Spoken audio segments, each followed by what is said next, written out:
Hey Welcome, everyone. everyone, welcome. This is module 1 in our 10-week Kingdom Transformation program. We're super excited about it. We are absolutely super excited about it. Remember, take your stats now so you can actually mark your progress when that 10-week point comes up. It's going to be a great journey, and part of you are already on the journey right now. Obviously, make sure that you're filling in the questions on the Facebook group if you're utilizing that. Obviously, this is meant for your continued education, edification through the process. So with that said, we're going to continue this first session.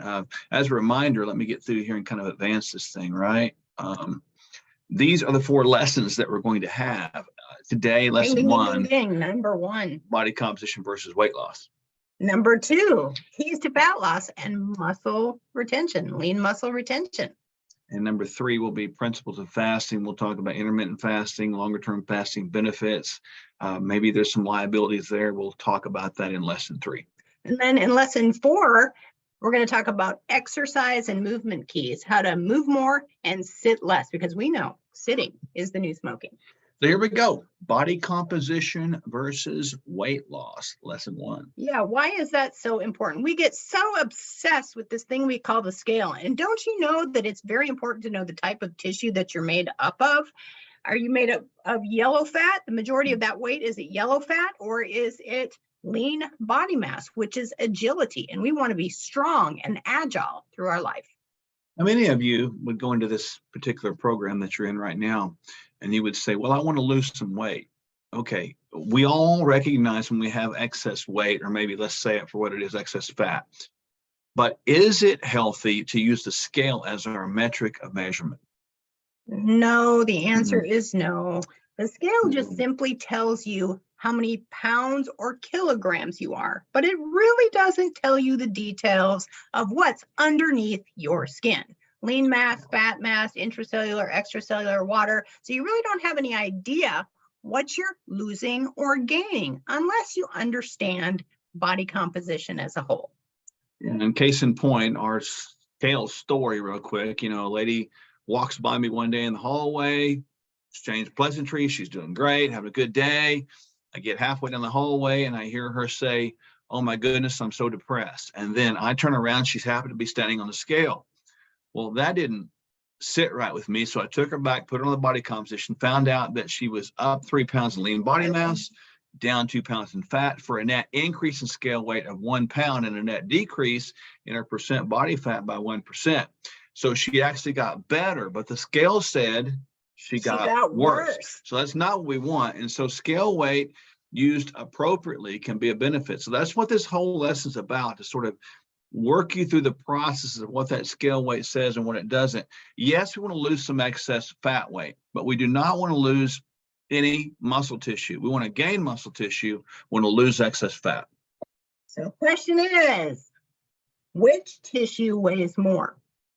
Fat tissue or muscle tissue? Polling, asking that question, which tissue weighs more? Fat tissue or muscle tissue? Well, people ask that question all the time, and they're going to automatically say muscle, but in actuality, they weigh the same. It's interesting because here's the answer. 5 pounds of muscle weighs the same as 5 pounds of fat. What's the difference? The difference is the density. There is much more density to muscle tissue, meaning that in size, 5 pounds is much smaller than 5 pounds of fat. So people that have extra fat, their measurements are going to be significantly larger than somebody who has, 5 pounds of extra muscle on their frame. So I want you to get your hands and go like this and try to get them around, like measuring like a loaf of bread. Okay. So loaf of bread, let's pretend that is fat tissue, and let's pretend that's 5 pounds of fat tissue, this size, the size of a loaf of bread. Now, I want you to shrink that together, probably 30%. There you go. Now, this would be the spatial amount, 5 pounds of muscle. So 5 pounds of fat takes up this space, 5 pounds of muscle takes up that space. They weigh the same. But so here's the thing. 2 people could be standing side by side, weighing or wearing the same size of clothes, but one could be substantially more in weight and have lower body fat percentage compared to the person standing next to them could be the same or less in weight and have a higher body fat percentage. Which one do you want to be? You want the lower body fat percentage, and sometimes that might mean more weight. Does that make sense? Absolutely, that makes complete and perfect sense. Now, some principles of why it's important to understand body composition as a whole is because, just like Dr. Mark mentioned, is that scale weight can actually be dangerous, especially for us ladies. We get that scale in our head and it becomes like a toxic relationship. Oh, I'm fat. Oh, I'm overweight. Oh, I don't look right. We get obsessed with scale weight. And we know that once we understand the composition, we want to move that weight in the right direction. And if we measure composition through the progress, we are going to make sure that we're only losing fat, which is inflammation, and maintaining or increasing our lean mass, which is agility and strength. And the loss of that is frailty, and frailty is a disease. So the scale can be a good measure if it's looked at with the right perspective. You got to stay away from fad diets and quick fix things. They're dangerous. Don't care what you've heard. Stop. Hard stop. Diets are dangerous. We don't diet. We live it. As you know, you're eating from a list of foods right now. You're eating using Kingdom Fuel. And we've never said once to go on a diet. We haven't talked about that. We won't. If it's on the list, the answer is yes. If it's not on the list, the answer is no. We need to eat when we're hungry and not when we don't, when we're not hungry. That's as simple as it can be. Fad diets, we need to eat when you're hungry and don't when you're not. Simple. And, people will say you got to eat a certain amount of meals per day. Stop that. That is not right. We'll be talking about fat loss principles in an upcoming lesson to give you real dynamics of that from a physiological standpoint. But between now and then, just don't diet, because that can get you stuck into this looking at the scale and say, I've got to go down and food becomes my enemy. That's not true. That is absolutely not true. And the goal, like we've talked about, should be long-term lifestyle change, not quick weight loss and size reduction. We want to know what we're losing, and we want to be mindful about why. Oftentimes, processes change when you go on a diet. People feel like they're going to die. The first three letters of that word diet are D-I-E. And boy, after about 2 weeks, not just 10 weeks, people feel like, yeah, I can't take this anymore. But as we change our relationship to food, and we understand that food is medicine, and food is either medicine or it's not. Yeah. It's either healthy or it's not. It's either good for us or it's not. And once we start to change that relationship to food and understand food is good medicine for cellular health, then this becomes a long-term lifestyle change. We're no longer reaching for the quick fixes of the soda pops, the chips, the dips, the crunches that are just calorically dense, but they don't offer the body any nutrients to improve function, repair, and even increase in lean muscle mass. So honestly, we're looking at a positive body composition change, whatever that means. You started the program, and by the end of the program, we want to have a decrease in percent body fat, a maintenance or increase in muscle, and a decrease in fat loss, a decrease in your waist size, decrease in better measurement. So when you think about this, there's several things you want to understand about this idea of body composition. Here's some facts for you to think about. Well, in the sum total of body composition, there are many things to come to understand. Of course, body fat is one of them. There are two types of fat. There's yellow fat and brown fat. And once we hit the age of 30, moving into the 40s, that brown fat really disintegrates or goes away, if not even at a younger age. And that brown fat is very metabolic. The reason it's brown is because there's a lot of mitochondria in there, which help you burn calories and help create this thing called exercise thermogenesis, or heat. And the yellow fat, however, is the storehouse for toxicity. It's the storehouse for inflammagens. It's just extra stuff that we don't need, especially when it gets on the inside of the organs, because that organ fat is now going to decrease the function of the liver, the heart, the pancreas, and the other internal organs. And remember this, for every pound you're overweight, it's times 10 on your joints and your cardiovascular system. So if you feel tired in the middle of the day or towards the end of the day, or you're exhausted all the time, and you're carrying around, let's say you're 60 pounds overweight times 10, that's 600 extra pounds that you're having to cart through space with you, because you have to add the gravitational forces that are on the joints and the vascular system with every step you take. It's a load to carry around, isn't it? It makes me tired. So then we want to also make sure our body fat percentage is in line. Goals for men, somewhere between 10 and 18 to 20%. Women, somewhere between 18 and 28%. It would make sense that if body fat is inflammatory, excessive fat or extra fat is inflammatory, it would be linearly related to the amount of cardiovascular disease that you're predisposed to. 600,000 people die every year of cardiovascular disease. It's been the #1 cause of death for Americans for, guess what, 75 years. Time to change that. Perhaps we're not doing any good with this obesity crisis going on. Perhaps the program you're doing right now is really the answer. So I really encourage you to, continue and have a good knowledge of that. So other things that might change if you don't have body composition is that waist circumference. Waist circumference is very important. When the waist circumference is over 40 in men or over 35 in females, that's considered to be in line with visceral fat. Yep. And visceral fat is fat in the organs. And if visceral fat is present, that is increasing your risk for all-cause mortality, from heart disease to diabetes to depression to anxiety to all the things related to pills. Now, waist circumference, you measure that by going to the widest part of your waist, right? Not go down to the skinniest part, go to the widest part of your waist, not your hips, and certainly not your, up by your rib cage, but somewhere in the truncal area, you're going to measure that, the widest part of your waist.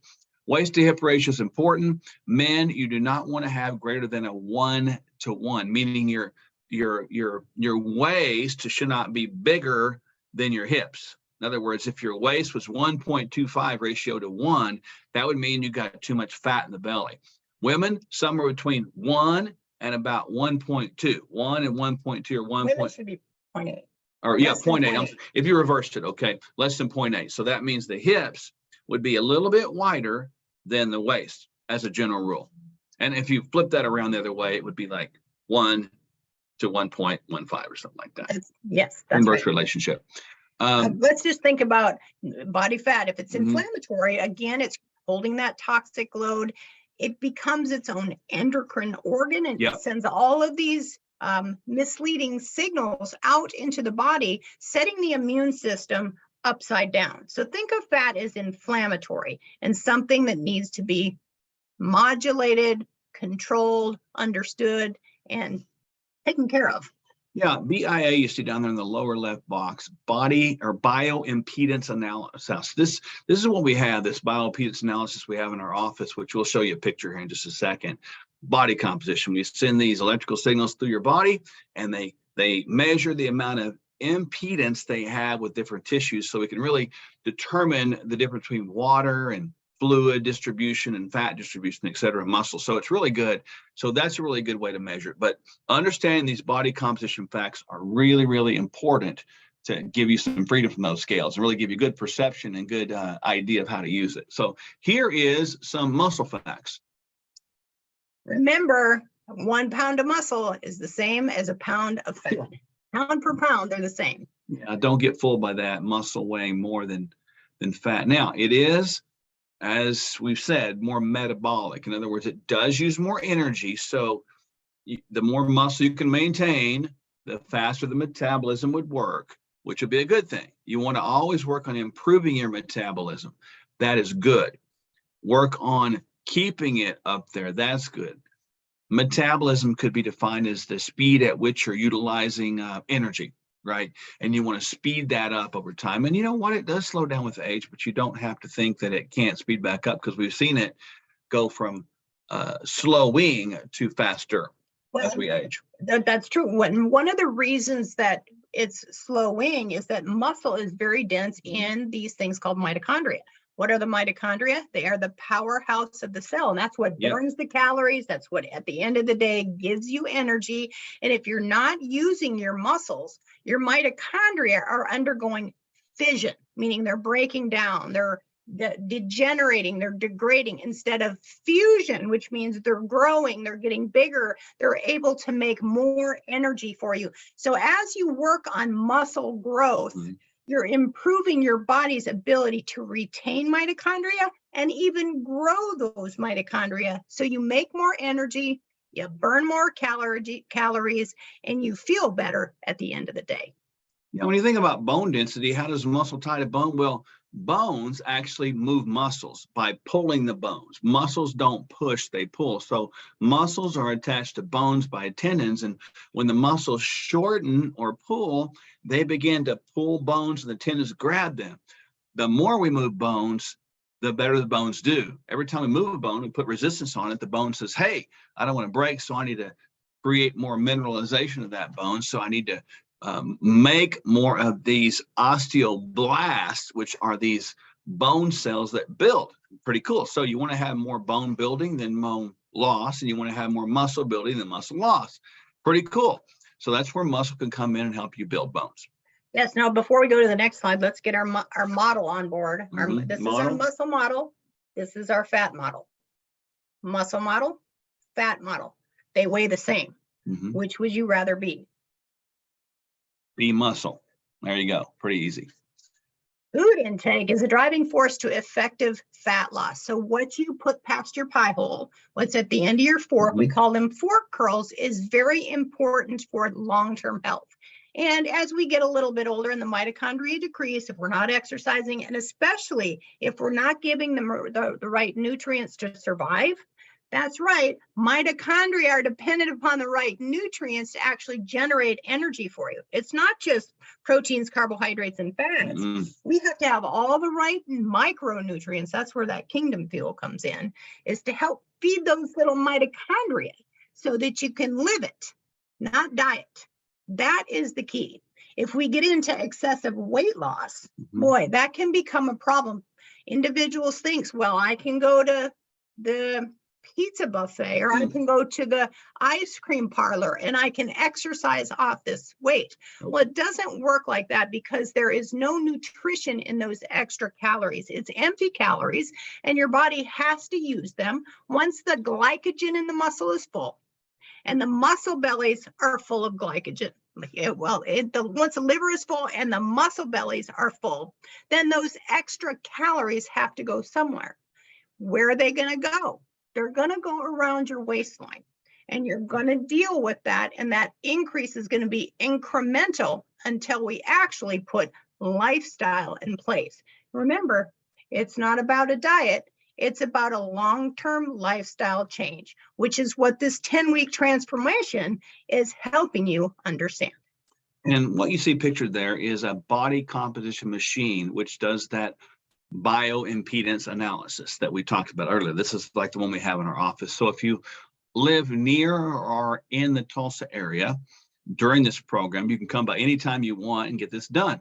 We recommend doing it probably once a month. If you are outside of Tulsa, you can actually Google, if you want to, InBody. You see it written on that machine, InBody in my area, and it will populate areas that actually have this machine where you can come and use it. So good way to kind of get it done. There's other machines out there. There's a Seca, S-E-C-A. There's a Tanita, T-A-N-I-T-A. And there's also people that can do calipers, like these little pinchers, like a little caliper, and they can calculate manually your body fat percentage. So try to get that done as best you can, not just do the waist measurements and things. But as my wife was kindly stating, the semaglutide is going to restrict the amount of food you're going to take in, because your full signals are going to work better. So you want your food to be selected properly so that food can properly drive your system. And that is going to put you in a place where the activity is going to help you more and more and more carve off some of those fat stores as well. So you see how it all kind of ties together. And before we get off the body composition or the InBody, there are some less expensive scales that are available on the market that aren't they aren't 100% accurate, or they aren't as accurate as you would like them to be. But if you want a measure of how much lean mass you have and how much fat mass you have, and whether you're moving the measure in the right direction, sometimes those body composition home scales are a very valuable tool, because now you're not just measuring scale weight, you're actually looking at composition and understanding, boy, am I dieting off my lean mass? Am I really wasting my hard work, the muscle that I put on over the years by dieting? Am I not eating enough calories? It's a really great guide to guide you towards long-term wellness. Well, you got to be active and you got to move to maintain muscle tissue. And you start off with something, you might be in a detox phase. You could see a little muscle dryness occur. In other words, that muscles kind of get flat because they're full of water. So don't worry too much about that. Just stay with the process. We believe we got this program lined out where you should be able to maintain the majority of muscle tissue, even gain some, while losing body fat. So, this is key. What does it say? Getting your composition back should be the goal, not weight loss, body composition as a whole. Remember, lean muscle mass is agility. It is equal to strength. It builds the bones. Lean muscle mass produces energy if it's fed right and exercised right.